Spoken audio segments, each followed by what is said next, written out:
नमस्कार दोस्तों, DK dog exam पर मैं शिवम आप सभी का फिर से बहुत बहुत स्वागत करता हूं। पूर्वावलोकन श्रृंखला की विज्ञान विषय की भौतिकी सीरीज हम लोग कर रहे हैं और भौतिकी या फिजिक्स में हम लोग अब तक 8 कक्षाएं कर चुके हैं, है ना। बहुत अच्छे से हम लोगों ने किया है। लगभग 40-50 मिनट में हम लोग 50 प्रश्न कर लेते हैं। तो उसी क्रम को आज आगे बढ़ाते हुए आज वेव हम लोग पढ़ेंगे। तरंग गति नामक चैप्टर है आपकी बुक में, उसके प्रश्न हम लोग करने का प्रयास करेंगे। तो चलिए देखते हैं। वेव तरंग गति आप देख पा रहे होंगे किस तरीके से तरंग गतियां कर रही हैं। फिर भी मैं आपको अगली स्लाइड में कुछ चीजें समझाते हुए चलता हूं। देखो, वेव बेसिकली दो टाइप की होती हैं। तरंगे जो हैं वो दो टाइप की हैं। एक को हम बोलते हैं यांत्रिक तरंगे और दूसरी को क्या बोलते हैं? दूसरी को बोलते हैं विद्युत चुंबकीय तरंगे। ठीक है, तो दो प्रकार की तरंगे मेरी होती हैं। इन दोनों में काम भरे का डिफरेंस जान लीजिए, जो बेसिक डिफरेंस है, जिससे आपका सवाल हो जाएगा, अटकेगा नहीं। ठीक है, तो यांत्रिक तरंग जो हैं उनके चलने के लिए तो क्या होता है, किसी ना किसी मीडियम की जरूरत होती है, किसी ना किसी माध्यम की आवश्यकता होती है। मतलब अगर कोई तरंग यांत्रिक है तो वो या तो ठोस में चल पाएगी, या द्रव में चल पाएगी, या गैस में चल पाएगी। वो तरंग निर्वात में नहीं चल पाएगी, है ना, बिना माध्यम के नहीं चल पाएगी। अगर विद्युत चुंबकीय तरंग है तो विद्युत चुंबकीय तरंग सब प्रकार की चीजों में चल लेती हैं, उनके लिए माध्यम की भी आवश्यकता नहीं होती है।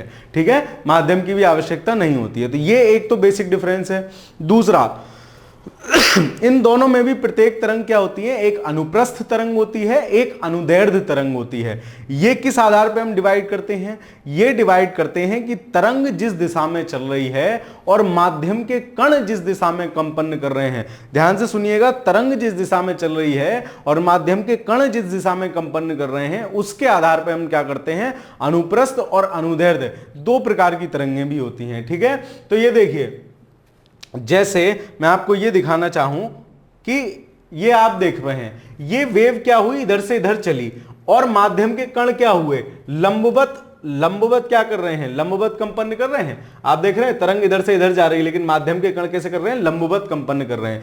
तो लंबवत जब माध्यम के कण कंपन करते हैं तो उसको हम कहते हैं अनुप्रस्थ, है ना, अनुप्रस्थ तरंग। तो आप कर सकते हो लंबवत और अनुप्रस्थ, सेम सा साउंड आ रहा है। और अगर माध्यम के कण क्या करें, जिस डायरेक्शन में तरंग चल रही है उसी डायरेक्शन में, देख रहे हो आप, ये गति कर रहे हैं, मतलब कंपन कर रहे हैं। ये श्रिंक जो आ रहा है, ये जो श्रिंक हो रही है, ये क्या है? माध्यम के कण कंपन कर रहे हैं। अभी आगे एक और इमेज है, उससे और ज्यादा बेहतर तरीके से आप चीजों को समझ पाएंगे। ठीक है, उसके बाद जो मेरी विद्युत चुंबकीय तरंग होती है, या मैं कहूं प्रकाश, विद्युत चुंबकीय तरंग एक तरह से प्रकाश ही है ना, प्रकाश का ही एक हिस्सा दृश्य प्रकाश है जिसको हम देख पाते हैं। ठीक है, तो उसका स्पेक्ट्रम कुछ इस प्रकार से होता है, है ना। उसको हम इस तरीके से बांटते हैं। तरंग दैर्ध्य सबसे कम होती है इनकी, और तरंग दैर्ध्य और ऊर्जा में मैंने आपको पिछली वीडियोस में रिलेशन बताया था कि तरंग दैर्ध्य अगर कम है तो एनर्जी बहुत ज्यादा होगी, है ना, उसकी ऊर्जा ज्यादा होगी, उसमें एनर्जी ज्यादा होगी। ठीक है, और आवृत्ति और तरंग दैर्ध्य में भी अपोजिट रिलेशन है कि तरंग जो है, तरंग दैर्ध्य मेरी कम है तो आवृत्ति क्या होगी? उसकी ज्यादा होगी। अब ये तरंग दैर्ध्य आवृत्ति क्या होता है, ये भी हल्का सा समझ लीजिए। ठीक है, फिर प्रश्न करने में मजा आएगा। जैसे मान लीजिए ये आपकी कोई एक तरंग है ना। तरंग दैर्ध्य किसको कहते हैं? एक पूरी तरंग की जो लंबाई है ना, वो क्या कहलाती है? मेरी तरंग दैर्ध्य कहलाती है। मतलब यहां से तरंग शुरू हुई और एक श्रृंग और एक गर्त, इस ऊपर वाले को बोलते हैं श्रृंग, इसको बोलते हैं गर्त। इसको क्या कहते हैं? इसको तरंग दैर्ध्य कहते हैं। चाहे आप यहां से शुरू करेंगे तो वो यहां खत्म होगी, इसको तरंग दैर्ध्य कहते हैं। और एक सेकंड में ऐसे जितने क्या बनते हैं? श्रृंग गर्त बनते हैं ना, उसको बोलते हैं फ्रीक्वेंसी या आवृत्ति। ठीक है, उसको क्या बोलते हैं? एक सेकंड में जितने ऐसे श्रृंग और गर्त मिला के बनते हैं, जितने तरंग दैर्ध्य एक सेकंड में गुजर जाते हैं, उसको क्या बोलते हैं? उसको बोलते हैं फ्रीक्वेंसी। अब आप खुद सोचो कि अगर तरंग दैर्ध्य बड़ी होगी, तरंग दैर्ध्य का मतलब है इसका स्पेस, है ना, ये अगर बड़ी होगी तो एक सेकंड में कम गुजरेगी, और ये अगर छोटी होगी तो एक सेकंड में ज्यादा गुजर जाएगी। मतलब तरंग दैर्ध्य अगर कम है तो आवृत्ति ज्यादा होगी, और तरंग दैर्ध्य अगर ज्यादा है तो आवृत्ति कम होगी। ठीक है, एक शब्द और आपको परेशान करेगा, वो और मैं बता देता हूं। इस तरंग की जितनी हाइट है ना, इस हाइट को हम बोलते हैं आयाम या एम्पलीट्यूड। ठीक है, तो इसको भी आप याद रखेंगे, 2-3 बेसिक शब्द थे। अब आप ये चीज देख लीजिए कि प्रकाश के स्पेक्ट्रम को क्या करते हैं, हम इस प्रकार से बांटते हैं। तो इसमें सबसे कम तरंग दैर्ध्य की किरण होती है वो होती है गामा रेज, फिर होती है एक्स रेज, फिर आपकी होती है परावैंगनी, फिर दृश्य प्रकाश आता है। ये वो प्रकाश है जिसके कारण से क्या है, हम चारों तरफ चीजें देख पा रहे हैं। मतलब ये सब चीजें भी हैं, लेकिन दृश्य प्रकाश जिसको हम देख पा रहे हैं, जो हमारी जिसकी वजह से हमें अंधेरा और रोशनी महसूस होती है, वो दृश्य प्रकाश होता है। दृश्य प्रकाश हम जानते हैं कि उसका फिर जो है आगे कैटेगराइजेशन हो जाता है, ठीक है। दृश्य के बाद अवरक्त प्रकाश आता है, फिर माइक्रोवेव आती हैं, फिर रेडियो वेव आती हैं, फिर टेलीविजन और वो फिर एएम और फिर दीर्घ रेडियो तरंगें आती हैं, ठीक है। तो इस प्रकार मतलब तरंग दैर्ध्य क्या होगी, ऊपर वालों की सबसे कम होगी और नीचे आते आते तरंग दैर्ध्य बढ़ती जाएगी। तो ये प्रकाश का स्पेक्ट्रम है ना। इसी के बेस पे ये आपको पता होना चाहिए, है ना, कि सबसे पहले कौन सी रेज आती है, गामा आती है, एक्सरेज आती है ना। इसी प्रकार गामा, एक्सरे, परावैंगनी, फिर दृश्य प्रकाश आता है, फिर अवरक्त प्रकाश आता है आपका, फिर माइक्रोवेव, रेडियो वेव और फिर जो दीर्घ जो है तरंगें होती हैं वो आती हैं। इससे क्या है, इससे आपका एक क्वेश्चन वो भी आता है कि निम्न में से किस तरंग की एनर्जी सबसे ज्यादा है। तो एनर्जी सबसे ज्यादा किसकी होगी, जिसकी तरंग दैर्ध्य सबसे कम होगी, जिसकी तरंग दैर्ध्य क्या होगी, सबसे कम होगी। तो अगर आपको स्पेक्ट्रम पता है तभी आप उस प्रकार के प्रश्न कर पाएंगे। चलिए तो आगे चलते हैं, करते हैं शुरुआत आज के प्रश्नों की।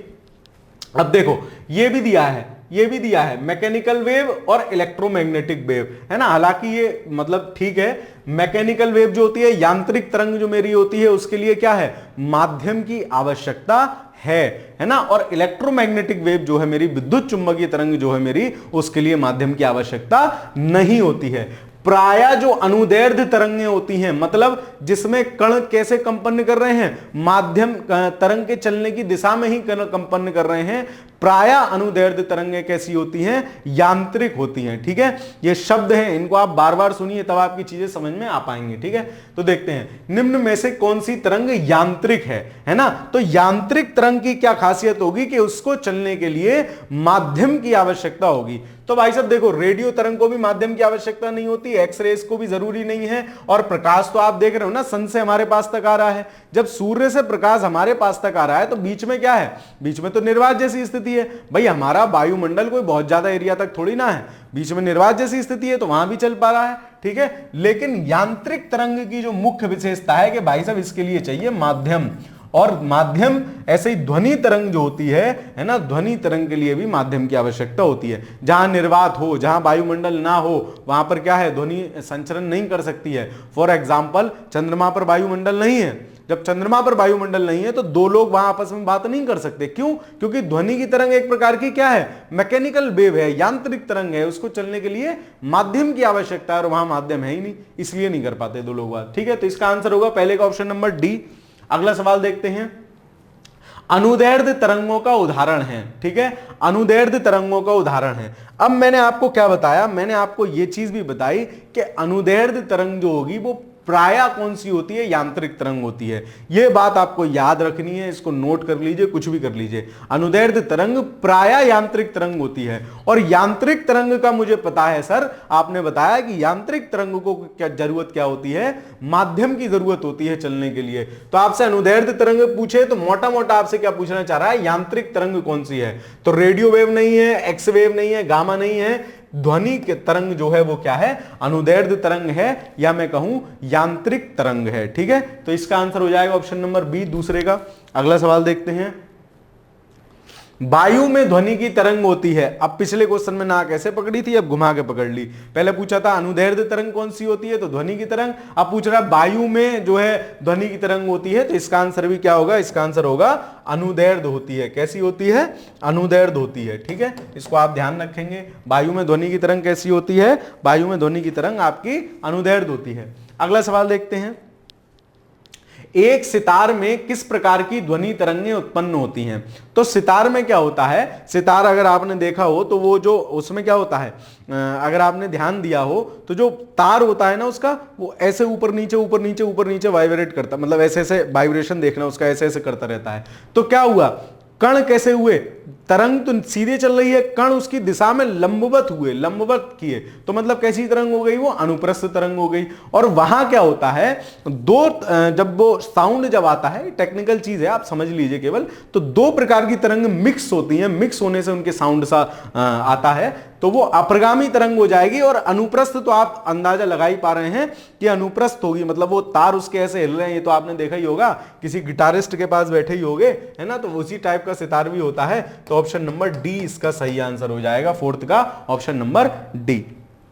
अगला सवाल देखते हैं, दीर्घ रेडियो तरंगें पृथ्वी के किस सतह से परावर्तित होती हैं? यह अभी हम ज्योग्राफी पढ़ रहे थे तब भी हमने देखा था क्या कि हमारे जो अर्थ सरफेस है, जो वायुमंडल है, उसकी परत दर संरचना क्या है? सबसे नीचे क्षोभ मंडल है, फिर समताप मंडल है, फिर मध्य मंडल है, फिर आयन मंडल है, फिर बहिर्मंडल है। तो जो आयन मंडल है ना, वहां क्या है, वहां मुक्त अवस्था में आयन है। और मुक्त अवस्था में आयन क्या करते हैं, मुक्त अवस्था में आयन क्या करते हैं, जो लॉन्ग दीर्घ रेडियो तरंगें होती हैं, जो लॉन्ग रेडियो वेव्स होती हैं, उनको क्या करते हैं, उनको परावर्तित कर देते हैं। और ये किस काम में आता है? दूरसंचार के काम में प्रायः ये चीज होती है। तो वही चीज है, किस सतह से परावर्तित हो जाती है? तो ऑप्शन नंबर बी, आयन मंडल से परावर्तित हो जाती हैं। ये सवाल कई बार पूछा गया है, ज्योग्राफी में भी था।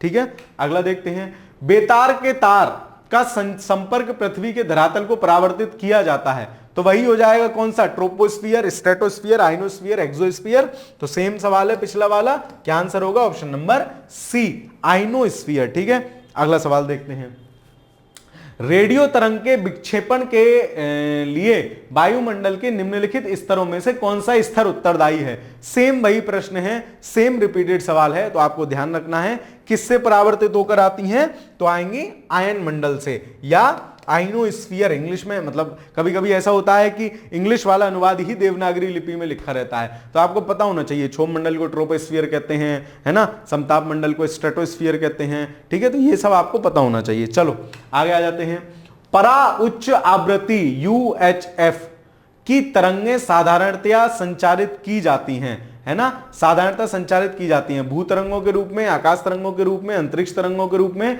पृष्ठ तरंगों के रूप में, है ना। तो इसका आंसर क्या होगा? इसका आंसर होगा कि परा जो UHF होती है ना, मतलब हाई जो है उसकी क्या कहते हैं उसको, उच्च आवृत्ति की जो तरंगें हैं वो कहां संचारित की जा रही हैं? तो इसका आंसर होगा अंतरिक्ष में संचारित की जाती हैं। मेनली वो अंतरिक्ष में आपको मिलेंगी, स्पेस जहां खाली सब सिस्टम होता है वहां। ठीक है, तो इसका आंसर होगा ऑप्शन नंबर सी। अगला सवाल देखते हैं, कौन सी तरंगें शून्य में संचरण नहीं कर सकती? तो शून्य का मतलब है कि जहां कोई माध्यम नहीं है, कुछ भी नहीं है। तो मैंने आपको बताया यांत्रिक तरंगें होती हैं जो शून्य में संचरण नहीं कर सकती हैं। क्यों? क्योंकि यांत्रिक तरंगों के चलने के लिए या मैकेनिकल वेव्स के चलने के लिए क्या जरूरी होता है? माध्यम, है ना, मीडियम की आवश्यकता होती है। तो कौन सी तरंग शून्य में संचरण नहीं कर सकती? प्रकाश क्या है? एक इलेक्ट्रोमैग्नेटिक वेव है, वैद्युत चुंबकीय तरंग है, ऊष्मा भी, ध्वनि भी, इलेक्ट्रोमैग्नेटिक तो है ही है। तो ध्वनि तरंग जो है वो मेरी यांत्रिक तरंग है, और यांत्रिक तरंग शून्य में संचरण नहीं करती हैं। तो इसका आंसर हो जाएगा 9th का ऑप्शन नंबर सी। अगला सवाल देखते हैं, नीचे दो वाक्यांश दिए गए हैं। ठीक है, देखते हैं क्या वाक्यांश दिए गए हैं। वाक्यांश कह रहा है, रेडियो तरंगें चुंबकीय क्षेत्र में बंकित हो जाती हैं। भाई साहब बंकित होती ना, सब मामला डिस्टर्ब हो जाता। खैर, रेडियो तरंगों की प्रकृति क्या होती है? विद्युत चुंबकीय होती है। हाँ, तो रेडियो वेव्स जो मेरी होती हैं वो विद्युत चुंबकीय प्रकृति की होती हैं, है ना, विद्युत चुंबकीय प्रकृति की होती हैं। तो क्या होगा? मतलब कथन गलत है, चुंबकीय क्षेत्र में बंकित नहीं होती हैं, कथन गलत है, लेकिन कारण सही है। ठीक है, कारण सही है, क्योंकि यांत्रिक तरंगें तो क्या है? ध्वनि तरंग जैसी चीजें हो गई, है ना, इस प्रकार की यांत्रिक हैं। बाकी सब तो लगभग विद्युत चुंबकीय तरंग ही होती है, इलेक्ट्रोमैग्नेटिक वेव ही होती हैं। तो ए गलत है, किंतु आर सही है। ऑप्शन नंबर डी सही आंसर होगा। अगला सवाल देखते हैं, कॉस्मिक किरणें क्या हैं? कॉस्मिक वेव क्या होती है? बहुत हाई एनर्जी वाला आइटम होती है, बहुत हाई एनर्जी का आवेशित कण होते हैं। लेकिन ये क्या है? जो आपका स्पेक्ट्रम था, जो हमने सबसे पहले देखा था, वैद्युत चुंबकीय तरंग के पार्ट नहीं होते ये, है ना, इलेक्ट्रोमैग्नेटिक वेव के पार्ट नहीं है कॉस्मिक रेज। एक अलग प्रकार की रेज हैं, इलेक्ट्रोमैग्नेटिक वेव से अलग प्रकार की। ठीक है, तो हम इसमें देखेंगे कॉस्मिक रेज क्या है? आवेशित कण है, अनावेशित कण है, आवेशित अनावेशित उपयोग में। तो ये आवेशित कण होते हैं, बहुत हाई एनर्जी प्रोड्यूस करते हैं। ठीक है, तो कॉस्मिक रेज क्या हो जाएगा? 11वें का क्या हो जाएगा? ऑप्शन नंबर ए आंसर हो जाएगा। ठीक है, ऑप्शन नंबर ए आंसर हो जाएगा। मतलब बहुत तेज स्पीड से गति करती हैं, लगभग प्रकाश जितना। कॉस्मिक किरणों के संबंध में निम्नलिखित में से कौन सा कथन सही नहीं है? देखते हैं वे विद्युत चुंबकीय तरंगें होती हैं। मैंने अभी आपको बताया कि कॉस्मिक रेस क्या है, इलेक्ट्रोमैग्नेटिक वेव का पार्ट नहीं है, ठीक है। तो ऑप्शन नंबर ए गलत हो गया। वही पूछ रहा है कौन सा सही नहीं है, बाकी भी देख लेते हैं। उनकी तरंग दैर्ध्य बहुत छोटी होती है। मैं आपको बता रहा हूं एनर्जी बहुत ज्यादा है, तो वेवलेंथ क्या होगी, वेवलेंथ कम होगी, क्योंकि एनर्जी और वेवलेंथ में क्या है, अपोजिट रिलेशन होता है। ये बहुत अधिक ऊर्जा वाले आवेशित कणों से बनी होती हैं, बिल्कुल सही बात है। वे सूर्य से उत्पन्न होती हैं, सूर्य जैसे पिंडों से ही वो प्रायः उत्पन्न होती हैं। तो ये तीनों चीजें बिल्कुल सही है, जबकि ऑप्शन नंबर ए गलत है। वही पूछ रहा है, सही नहीं है। तो 12th का आंसर क्या हो जाएगा, ऑप्शन नंबर ए। अगला सवाल देखते हैं, निम्नलिखित में से किसके लिए माध्यम आवश्यक नहीं है। तो चालन संवहन विकिरण की प्रक्रिया होती है, चालन संवहन विकिरण की प्रक्रिया होती है जिसके माध्यम से हीट क्या होती है, एक स्थान से दूसरे स्थान पर ट्रांसफर हो जाती है, हीट वेव ट्रांसफर होती है। तो इनमें से किसके लिए माध्यम की जरूरत नहीं होती, तो माध्यम की जरूरत नहीं होती विकिरण के लिए। बाकी संवहन में भी माध्यम चाहिए, चालन में भी माध्यम चाहिए। विकिरण जो है, क्योंकि सूर्य का भी जो ताप हम तक प्राप्त हो रहा है वो विकिरण की फॉर्म में ही प्राप्त होता है, तो विकिरण के लिए माध्यम की जरूरत नहीं होती है। 13 का क्या हो जाएगा, ऑप्शन नंबर ए। अगला सवाल देखते हैं, निम्नलिखित में से कौन सा एल्विडो से संबंधित है। ये सवाल यहां क्यों है, चलो खैर। एल्विडो क्या होता है, आपने ज्योग्राफी में भी पढ़ा था। जैसे मान लो कोई सूर्य तप आया और उसको वापस करना, वापस जो कर देती हैं, जैसे बर्फ की टोकरी, बर्फ की टोपियां जो होती हैं, हिमनद जो होते हैं, वो सबसे ज्यादा उनका एल्विडो होता है। क्यों, क्योंकि उन पे जितना सूर्य तप पड़ता है सारा लगभग वापस कर देते हैं। तो एल्विडो क्या है, एल्विडो है वापसी की शक्ति, ठीक है। अब शोषित का कोई मतलब नहीं है, संचार का कोई मतलब नहीं, उत्सर्जन नहीं, वापसी की शक्ति। और किसकी वापसी, सूर्य तप की वापसी। जो सनलाइट उनको गेन हो रही है उसको उतनी स्पीड से उतना ही लगभग वापस कर देते हैं।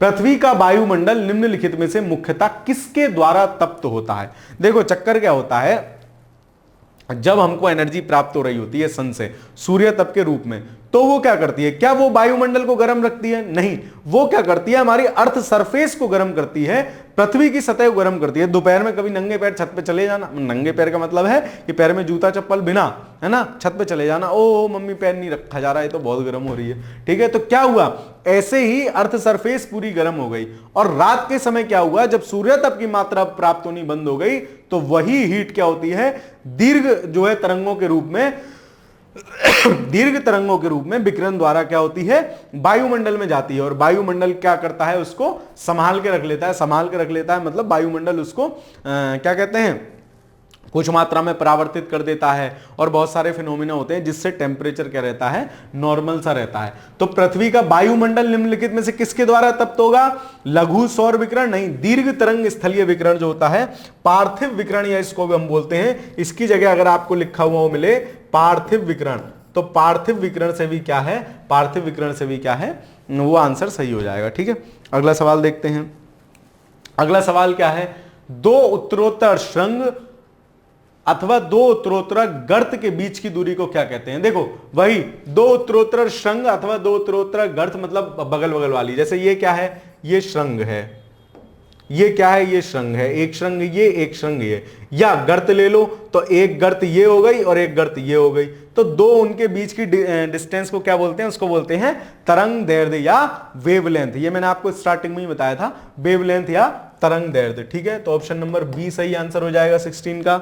अगला सवाल देखते हैं, विद्युत चुंबकीय तरंगों का वेग होता है। तो विद्युत चुंबकीय तरंग कह लो या प्रकाश कह लो, ठीक है, लगभग सेम वेग होता है, 3 × 10⁸ मीटर प्रति सेकंड स्क्वायर, 8 मीटर प्रति सेकंड, ठीक है, स्क्वायर नहीं, ठीक है, क्योंकि वेग है। तो इसका आंसर क्या हो जाएगा, 3 × 10⁸, यानी ऑप्शन नंबर ए, या फिर 3 लाख जो है मीटर प्रति सेकंड, ठीक है। तो इसका आंसर क्या हो जाएगा, 17वें का ए हो जाएगा। अगला सवाल देखते हैं, निम्न में से कौन सा विद्युत चुंबकीय तरंग का उदाहरण नहीं है। तो देखो विद्युत चुंबकीय तरंग का जब हमने क्या करा था, अभी पूरा स्पेक्ट्रम देखा था, तो सबसे ऊपर गामा रेस थी, फिर एक्स रेस थी, है ना, फिर क्या कहते हैं दृश्य प्रकाश था, फिर अवरक्त प्रकाश था, दृश्य के ऊपर परावैगनी भी था, तो इस प्रकार से था। तो विद्युत चुंबकीय तरंग कौन सी नहीं है, अब देखो ये भी है, गामा रे सबसे ऊपर थी, उसके बाद एक्सरेज थी, फिर परावैंगनी था, फिर दृश्य था, है ना, फिर अवरक्त था, फिर रेडियो वेव था, फिर लॉन्ग वेव थी। ठीक है, तो इनको याद रखेंगे आप, इसी क्रम में याद रखेंगे। लेकिन पराध्वनिक तरंग जो है ना, पराध्वनिक तरंग जो है ना, वो साउंड वेव होती है, ध्वनि तरंग का ही एक पार्ट है, ध्वनि तरंग का ही एक प्रकार है, तो वो विद्युत चुम्बकीय तरंग नहीं होगी। ऑप्शन नंबर डी इसका सही आंसर हो जाएगा। अगला सवाल देखते हैं, चलो ठीक है। तो आपको कक्षा कैसी लगती है कमेंट के माध्यम से बताते चला करो, बढ़िया लग रहा हो तो साझा करते चला करो। कभी कभी क्या होता है कि मैं बोलते बोलते मान लो कोई प्रश्न पे गलत टिक लग जाता है, तो उसको मैं आगे से प्रयास करूंगा कि कमेंट के माध्यम से उसको आपको सूचित कर दिया जाए। ठीक है, कुछ लोगों ने कहा है कि सर मतलब वो हो जाता है, तो भाई मैं भी इंसान हूं, गलतियां मुझसे भी होंगी। ठीक है, चलो खैर, तो बाकी आप लोग सब लोग बहुत अच्छे हैं, बता देते हैं कि हाँ ये मिस्टेक हो गई, ताकि कोई अगर कमेंट पढ़ रहा हो तो उसको पता चल जाता है। बाकी कमेंट के माध्यम से आपको पढ़ाने का तरीका कैसा लगता है, कक्षा कैसी लगती है, सब बताते चला करो, वीडियो को लाइक कर दिया करो, अपने दोस्तों के साथ भी साझा करना चाहिए। खैर चलो, निम्नलिखित में से किसकी तरंग लंबाई सबसे अधिक होती है? अब देखो, तरंग लंबाई सबसे अधिक होती है या पूछ रहे तरंग दैर्ध्य सबसे अधिक होती है? तो तरंग दैर्ध्य सबसे अधिक होने की बात चल रही है। तो तरंग दैर्ध्य जब आप देखोगे तो ऊपर से जो हमने स्पेक्ट्रम बनाया था, ऊपर कम तरंग दैर्ध्य लेकिन एनर्जी ज्यादा की तरंग थी, और नीचे क्या थी, नीचे ज्यादा तरंग दैर्ध्य की जो है वेव्स थी। तो उसमें क्या था, इंफ्रारेड, एक्सरे, एक्सरे तो बिल्कुल गामा के बाद ही थी सबसे ऊपर, दृष्टिगोचर प्रकाश या दृश्य प्रकाश, और रेडियो वेव्स जो थी लेकिन वो सबसे लास्ट में थी, जो हमने सबसे पहले नहीं देखा था एक डायग्राम, वो आपको पता होना चाहिए, है ना। सबसे ऊपर गामा, फिर एक्सरेज, है ना, गामा एक्सरेज, फिर उसके बाद परावैंगनी, फिर दृश्य प्रकाश, फिर अवरक्त प्रकाश। इस प्रकार से आपको स्पेक्ट्रम पता होना चाहिए। तो उसमें सबसे नीचे जो होगा उसकी तरंग दैर्ध्य सबसे ज्यादा होगी या तरंग लंबाई सबसे ज्यादा होगी, तो दैट इज रेडियो वेव्स, है ना। 19 का आंसर क्या हो जाएगा? 19 का आंसर होगा ऑप्शन नंबर डी। अगला सवाल देखते हैं। निम्नलिखित विद्युत चुम्बकीय विकिरणों में से किसकी ऊर्जा अधिकतम होती है? अब आप बताओ, एनर्जी किसकी ज्यादा होगी? एनर्जी किसकी ज्यादा होगी? जिसकी वेवलेंथ शॉर्ट होगी या जिसकी वेवलेंथ ज्यादा होगी? मैं आपको अब तक 5 या 6 बार बता चुका हूं इसी वीडियो में कि एनर्जी और वेवलेंथ में क्या है, अपोजिट रिलेशन होता है। अगर वो आपसे पूछ रहा है किसकी एनर्जी ज्यादा होगी, तो आप देखो सबसे छोटी वेवलेंथ किसकी होगी, तो सबसे ऊपर जो स्पेक्ट्रम में था उसकी वेवलेंथ सबसे छोटी होगी, तो अवरक्त, परावैंगनी, एक्स। हाँ, गामा के बाद एक्सरे थी, तो एक्सरे की क्या है, एनर्जी क्या होती है, सबसे ज्यादा होती है। फॉर एग्जाम्पल, जैसे आपने सुना होगा कि जहां डॉक्टर के यहाँ एक्सरे कराने जाते हैं तो वो एक्सरे वाले कमरे में मत जाओ, यहाँ जो है एक्सरे नुकसान करती हैं। क्यों नुकसान करती हैं? क्यों? क्योंकि उनकी एनर्जी बहुत ज्यादा है। ठीक है, एनर्जी बहुत ज्यादा है। तो इसका आंसर क्या हो जाएगा? Option number D. अगला सवाल देखते हैं।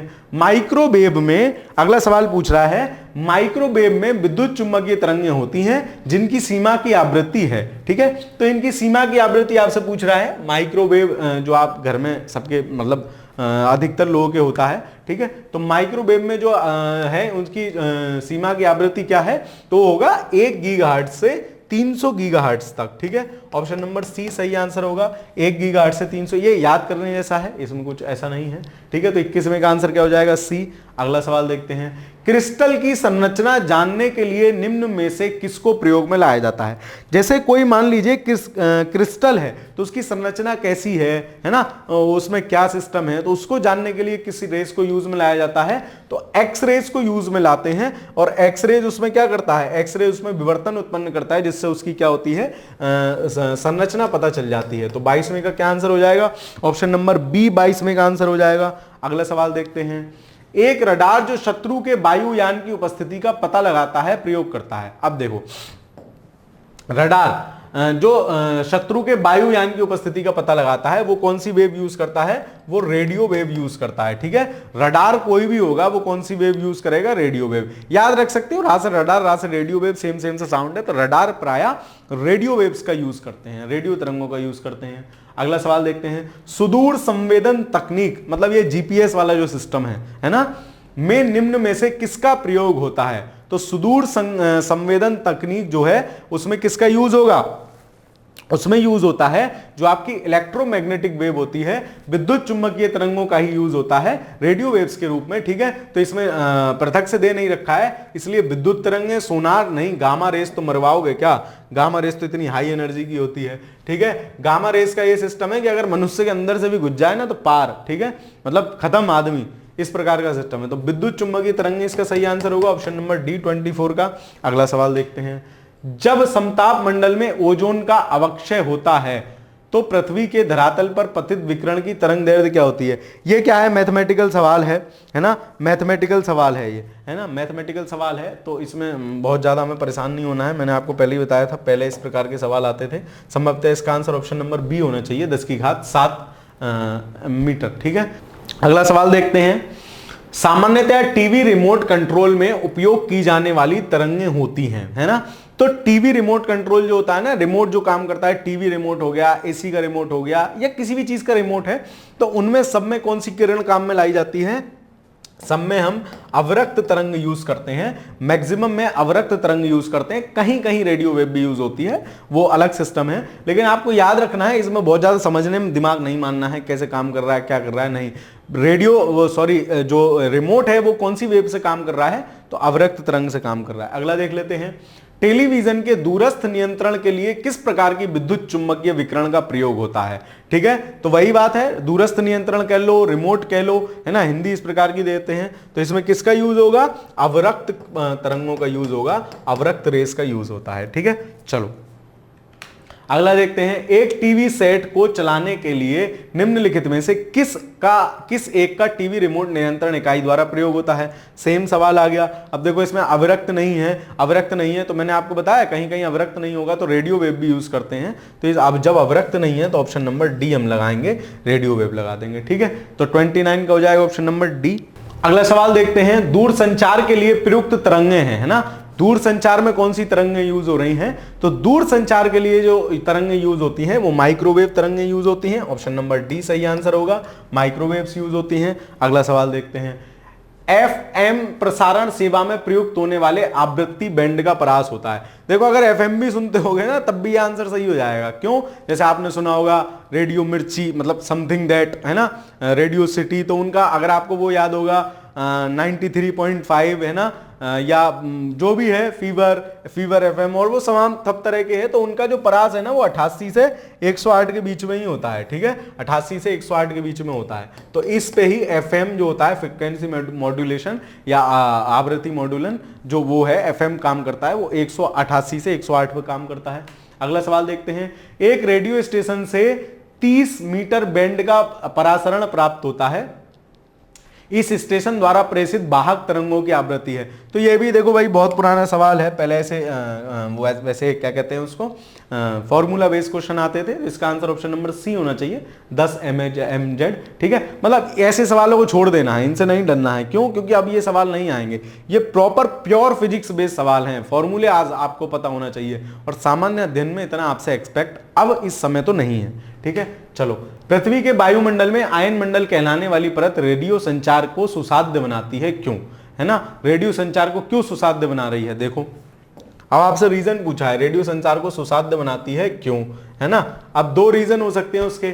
ओजोन की उपस्थिति रेडियो तरंगों को पृथ्वी की ओर परावर्तित कर, अरे भाई साहब आयन मंडल में कहां ओजोन है ना, ओजोन तो मेरी समताप मंडल में मिलती है, आयन मंडल में थोड़ी। वहां पृथक आयन होते हैं, अलग अलग आयन होते हैं, मुक्त आयन होते हैं जो आवेशित होते हैं, उनकी वजह से क्या होता है, टकरा के वापस आ जाती हैं। दूसरा क्या कह रहा है, रेडियो तरंगों की तरंग दैर्ध्य अति दीर्घ होती है, लेकिन उसका उस बात से क्या मतलब है कि वो वापस कर देती है। ठीक है, तो वापस करने का रीजन क्या है, वहां मुक्त अवस्था में आयन मिलते हैं। तो इसका क्या हो जाएगा, दूसरा भी गलत हो जाएगा। तो कौन से सही है, तो ना तो एक सही है और ना दो सही है, दोनों में से कोई भी सही नहीं है। अगला सवाल देखते हैं, टेलीविजन दर्शक डिश एंटीना प्रयुक्त करते हुए बरसात में उपग्रह से सिग्नल प्राप्त नहीं कर पाते हैं, क्यों? क्योंकि वो हाई एनर्जी जो वेव्स होती हैं, मतलब जो भी जितनी भी एनर्जी उनमें होती है, जो रेडियो वेव चलती हैं, और बारिश की बूंदों से क्या होती हैं, वो डिस्टर्ब हो जाती हैं, है ना, एनर्जी ट्रांसफर हो जाता है। तो उस वजह से एंटीना छोटे होते हैं, हाँ, मतलब ज्यादा नीचे नहीं आ पाता है, वो भी बात सही है।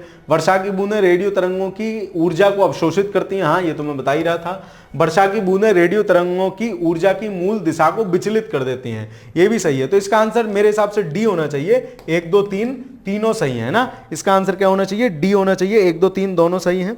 अगला सवाल देखते हैं, आंतों के रोगों के निदान में किस प्रकार की किरणों का यूज किया जाता है? तो एक्सरेज है ना, एक्सरेज है, एक्सरेज का यूज करेंगे। एक्सरे कराते हैं ना हम अपना घर में, फलानी चीज का एक्सरे हुआ, इनका पैर का एक्सरे हुआ है, तो किसी भी चीज में उसमें क्या होगा? एक्सरेज होगा। ठीक है, अगला सवाल देखते हैं।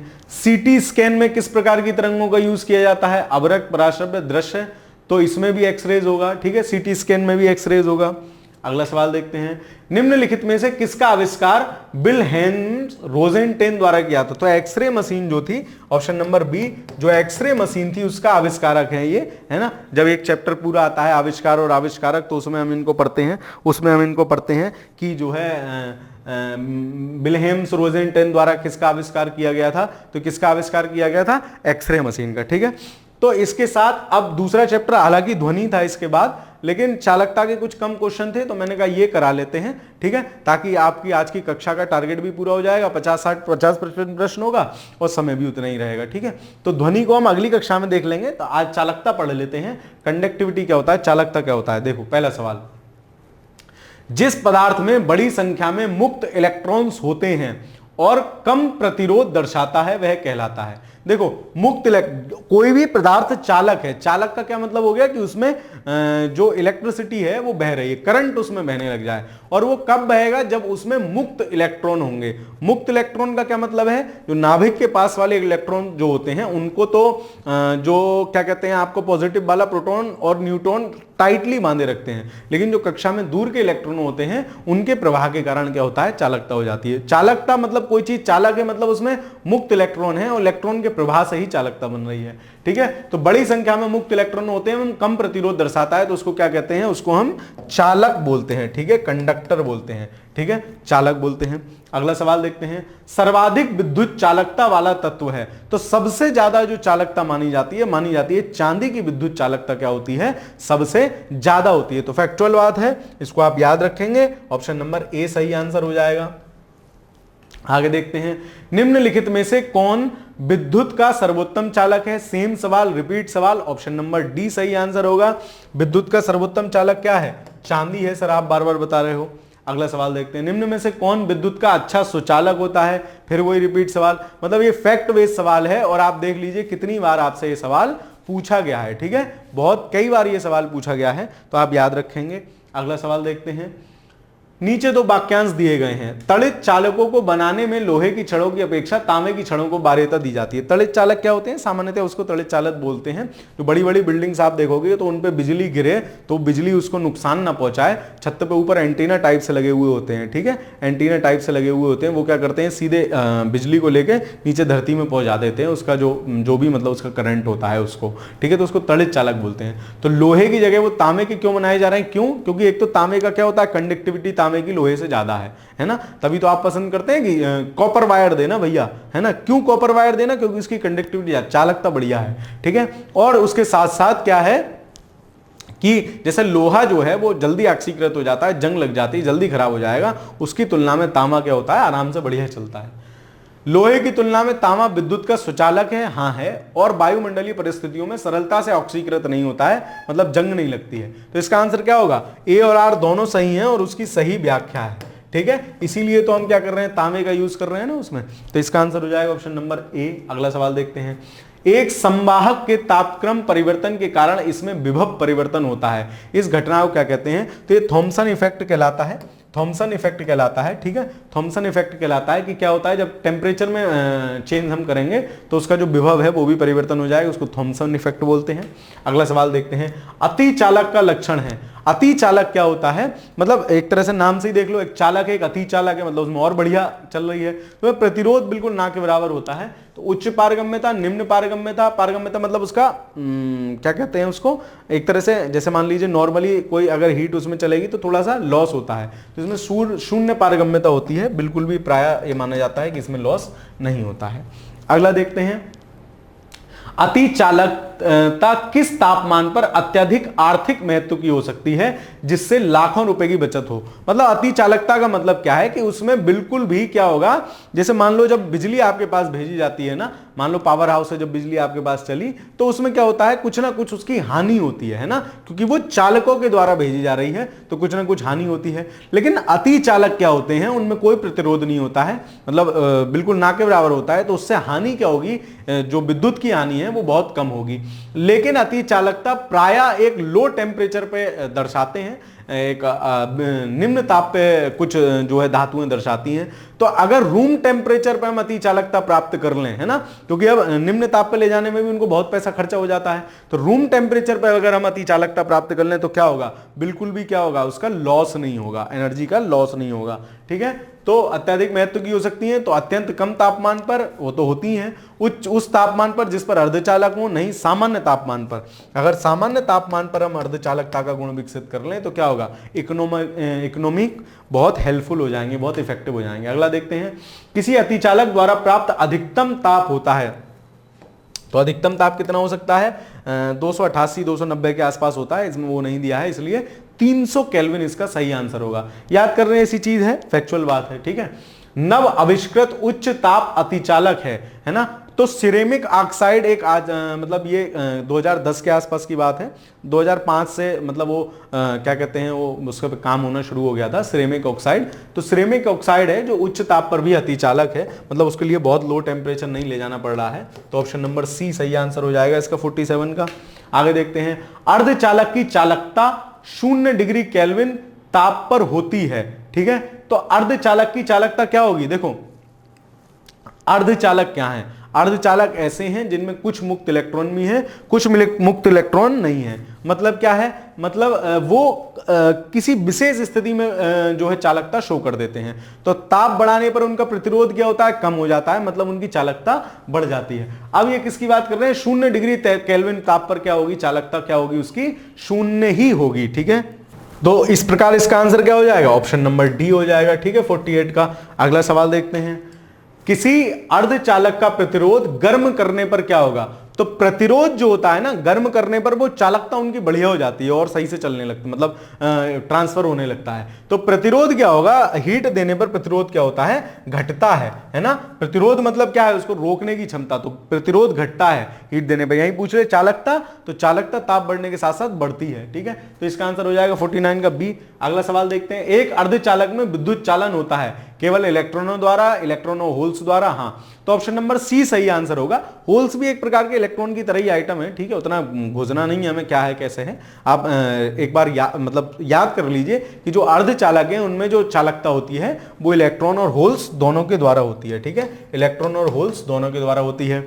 अगला सवाल देखते हैं, परम शून्य ताप पर अर्धचालकों में विद्युत प्रतिरोध क्या हो जाएगा। भाई साहब, परम शून्य ताप वो होता है मिनिमम जितना ताप हो सकता हो ना, उसको परम शून्य ताप कहते हैं। अब हम कह रहे हैं कि जब टेम्परेचर बढ़ा रहे हैं तो प्रतिरोध घट रहा है, और जब टेम्परेचर आप बिल्कुल कम ले गए, उससे ज्यादा कम हो ही नहीं सकता, तो परम शून्य ताप पर प्रतिरोध क्या होगा, भाई साहब मैक्सिमम हो जाएगा, मतलब अनंत हो जाएगा। ठीक है, प्रतिरोध क्या हो जाएगा, अनंत हो जाएगा, उस समय में संपूर्ण या अनंत हो जाएगा। ठीक है, अगला सवाल देखते हैं, निम्न में से कौन सी धातु अर्धचालक की तरह ट्रांजिस्टर में प्रयोग होती है। तो जर्मेनियम है ना, ये तो बहुत, सिलिकॉन और जर्मेनियम दो ऐसी धातुएं हैं जो क्या कहते हैं, अर्धचालक धातु हैं और ट्रांजिस्टर वगैरह में धड़ल्ले से प्रयोग होती हैं। तो जर्मेनियम और सिलिकॉन को आप याद रखेंगे, तो इसका आंसर क्या हो जाएगा, ऑप्शन नंबर बी। अगला सवाल देखते हैं, ट्रांजिस्टर बनाने के लिए सर्वाधिक प्रयुक्त पदार्थ है, तो सिलिकॉन और जर्मेनियम दोनों हैं। यहां सिलिकॉन दे रखा है इसलिए सिलिकॉन लगाएंगे, तो 53 का आंसर क्या हो जाएगा, बी। ठीक है, अगला सवाल देखते हैं, मतलब सिलिकॉन जर्मेनियम को आप याद रखो, जहां भी अर्धचालक जैसा सवाल आएगा ना, तो यही दो ऑप्शन में होंगे और यही आंसर सही भी होगा। निम्नलिखित में से कौन ट्रांजिस्टर का एक महत्वपूर्ण भाग है। तो ट्रांजिस्टर का एक महत्वपूर्ण भाग क्या होता है, उसका जो अर्धचालक की तरह से जो धातु यूज हो रही है, तो जर्मेनियम यहां दिया है, तो जर्मेनियम सही आंसर हो जाएगा, ऑप्शन नंबर बी। अगला सवाल देखते हैं, निम्नलिखित में से कौन अर्धचालक है। तो आपसे पूछ रहा है अर्धचालक कौन है, तो अर्धचालक क्या होगा, एक तो मैंने आपको दो ही चीजें बताई हैं, सिलिकॉन और जर्मेनियम को आप याद रखोगे, मतलब 1 और 4 देखो कहां है ऑप्शन में, तो ऑप्शन नंबर सी सही आंसर हो जाएगा 55 का। अगला सवाल देखते हैं, निम्नलिखित में से कौन सा अर्धचालक है। तो अर्धचालक सर आप इतनी देर से बता रहे हो, दो ही हैं, जर्मेनियम और सिलिकॉन, जर्मेनियम सिलिकॉन, इनको याद रखो, सवाल आपका इन्हीं से हो जाएगा। ठीक है, तो क्या होगा इसका answer, option number D germanium. अगला सवाल देखते हैं, निम्नलिखित तत्वों में कौन अर्धचालक है? फिर वही लौट फिर के घूम फिर के वही सवाल है, आप देख रहे हो कितनी बार आया है। तो इस प्रकार के सवाल है ना, मैं बार बार इसलिए भी लाता रहता हूं ताकि आपको इंपॉर्टेंस पता चले कि कोई सवाल कितनी बार पूछा जा रहा है। ठीक है, तो निम्नलिखित तत्वों में से कौन सा अर्धचालक है? आंसर क्या हो जाएगा? ऑप्शन नंबर बी सिलिकॉन हो जाएगा। अगला सवाल देखते हैं। भारत सरकार ने झामा के निर्यात पर पूर्ण प्रतिबंध लगा दिया है। ये बहुत पुरानी खबर है ना, बहुत पुरानी खबर है। जब अर्धचालक खोजे जा रहे थे तब की बात है, 1993 का सवाल है। झामा क्या होता है? जला हुआ राख वाला कोयला जो होता है वो, उसमें कुछ कुछ मात्रा में जर्मेनियम मिल जाता है। ठीक है, पूर्ण प्रतिबंध लगा दिया था क्योंकि उसमें ऐसी धातु ऐसे तत्व निकल सकते थे जिसका उपयोग ट्रांजिस्टरों में हो सकता था। वह निम्नलिखित में से कौन सा तत्व है? तो वही है जर्मेनियम। झामा में जर्मेनियम पाया जाता था। ऑप्शन नंबर बी सही आंसर हो जाएगा। तो इस प्रकार आपकी आज की कक्षा समाप्त होती है। ठीक है, तो इसमें जो भी आपको जैसा भी लगा हो उसको कमेंट के माध्यम से बताते चलिएगा। आप जो है अपने दोस्तों के साथ साझा करते चलिए। चैनल पर नए हो तो चैनल को सब्सक्राइब कर लीजिए। बाकी पढ़ते रहिए, मस्त रहिए। धन्यवाद।